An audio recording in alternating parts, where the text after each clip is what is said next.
Road running has become popular among everyday Nigerians. I frequently sign up for road runs and similar events, but my experience at the capital city race in Ikeja, Nigeria during the month of November 2024 left much to be desired. It's a race that had so much potential, but fundamental mistakes dampened what could have been an amazing 10K race for the city of Lagos. Here is how I ran a poorly planned race with almost zero training in Africa's largest city. Are you ready? Let's get into it. I was disappointed to find out that African time had seeped into something as precious as road running to me. When I arrived at the starting point a few minutes late, to be honest, I realized that the race was nowhere close to starting. People were just hanging around. Some people were coming, some people were going, and it was quite unfortunate. We were delayed by almost an hour, meaning that we missed the opportunity to run in the early morning, cool, or not cold, but cooler weather. If you know this part of Africa, you would know that it gets really hot, and early morning is the best time to have this type of run. The build up to this race wasn't the best, if I'm being honest. I wasn't feeling the lackluster pre-race planning and activity, and I actually told my guys that I was running with, we had like a group, I didn't know that, yo, I'm not coming, I'm not really feeling it, because I have run enough races to know when the organization is going to be. Please descend. I got motivated a day or two before because a friend of mine was coming in from another state, and I was like, if this friend of mine is coming in, the least I can do is turn up and run. It's just a few minutes from my home here in Lagos. As unimpressive as the experience was, I'm glad I came out, because this is a cheap and exciting way to reconnect with your friends and do things beyond the usual in Lagos, Nigeria. If you are familiar with Lagos or familiar with Nigeria, you will know that Ikeja is the state's capital, and this part of Ikeja is kind of like the industrial hub. So we ran through lots of companies that I grew up using their product and I grew up seeing, and it was kind of nice running through these parts of Ikeja that I don't usually go through and getting to see the city from this angle. Why don't you consider subscribing and liking if you are enjoying the video so far? It means a lot to me and helps YouTube recommend more videos like this to you. Thank you as you do so. At this point, I was just interested in getting to the finish line and going home, but I wondered if people that lived around here and used this road knew that the race was happening. Everyday people seemed genuinely surprised and angry about what must have been abrupt road closures. In my opinion, the advertisement for this race during the build-up didn't do enough to get enough people to even hear about it. I happened to stumble upon an ad and sent it to a couple friends of mine. I think we were about 100 to 200 runners maximum.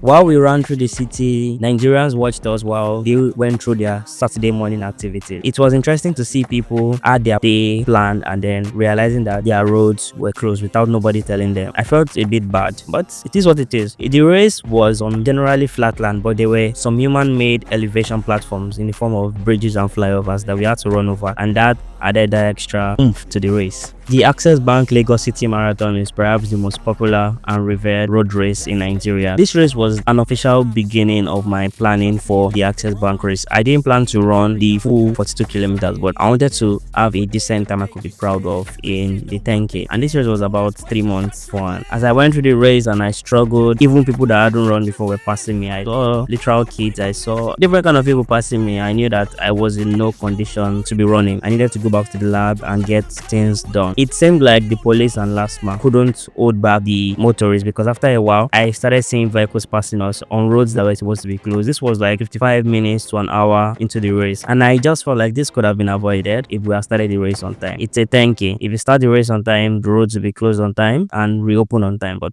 it was quite crazy to see vehicles passing me while I struggled to complete the race. Please consider supporting my work by joining the channel, gifting super thanks, or simply subscribing. However you choose to support, just support. Thank you. You have no idea how excited I was to see the finish line. Not because the race was particularly hard, but because I was just so unimpressed by the experience that I wanted to go home and catch up on the sleep I lost by being here. Admittedly, my time wasn't great. I finished in a blistering 1 hour 21 minutes for a 10K, which is horrendous by all accounts. It's not a time I'm proud of, but it's a time I plan to improve on. At the very least, we finished. That was my only goal coming here, to finish the race. I understand that this video might sound like it's just meant to complain and disparage the people that worked on this project, but that's far from the truth. Here are some basic issues that I feel like can be easily fixed before the next edition. There were no kilometer markers. You had no idea how far you had gone. You had no idea how much longer you had to go. Not everybody is a Strava addict where you have Strava on your phone tracking your race. There were no water stations. 10 kilometers, no water station. Not only was this bad, but but it was potentially deadly. On a day where roads were closed, people weren't open, like shops weren't open. There were no directions, no guides, no markers on the roads. I just blindly followed the people in front of me, hoping that we were going the right direction. I genuinely hope that this was the first iteration of this race, because these issues are only excusable if it was first time. There's always a positive to every negative. I really enjoyed how the beeps collection process was straightforward. Meet Excellence, our resident David Goggins. He's always running somewhere. I don't know what he's running for, but he's always running. I had to get some dramatic thumbnails for you. You know how I always look out for you. And I decided that day that if I'm going to run a 10K again, I need to train. I can't keep putting up these horrendous numbers. It really affects my ego. Affliction mustn't rise again. It would be rude of me not to introduce you to my sponsor. Meet Bamidele, the richest Ondo man I know. After the race, he said, Musa, let's go out. I'm going to sponsor your lunch. Bills on me. I was like, wow, thank you, my lord. Will I run this race again if I'm around? Definitely. I do not learn from my mistakes. If it comes up again, I'll be there no matter what, like Mbappe. If you work with Ikeja Capital City race, or you know somebody, why don't you tag them to this video? Let's work together to see how we can get more people excited for the next edition. Click the video on screen now. I made it specifically for you. Until the next video, your friend from the Ukodo YouTube channel wishes you love, peace, and prosperity.